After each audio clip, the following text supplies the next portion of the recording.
Mapagpalang buhay mga kapatid, muli nagbabalik yung lingkod si Philistine para po mapagbahagi ulit ng panibawang dasal na inyong matututunan dito sa ating Reels, sa TikTok at dito sa ating shorts sa YouTube mga kapatid.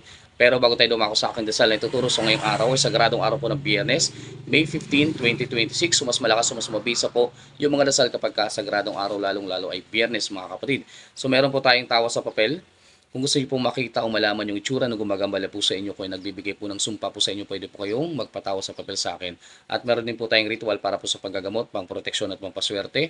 Mamaya pong gabi. So mag-message lang kayo direkta sa aking messenger dun sa mga gustong sumali. Ito naman yung ating kompletong aklat sa mga gustong matuto ng lihim na karunungan, gustong matuto manggamot, ito po yung kailangan po ninyo, yung ating kompletong aklat. Ito naman yung ating pulseras pangkaligtasan sa mga mahilig maglakbay o magbiyahe. Ito po yung kailangan po ninyo mga kapatid. Ito naman, yung ating medalyon na pampaswerte at panghalina mga kapatid sa mga gustong swerte sa buhay. Ayan, ito po yung kailangan po ninyo sa mga negosyo.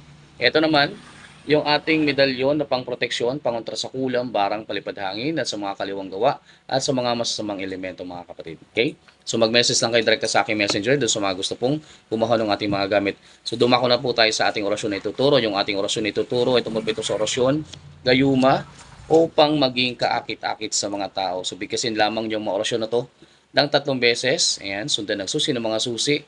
Ihip sa inyong katawan bago kayo lumabas ng inyong bahay. Gawin po yan kada lalabas kayo.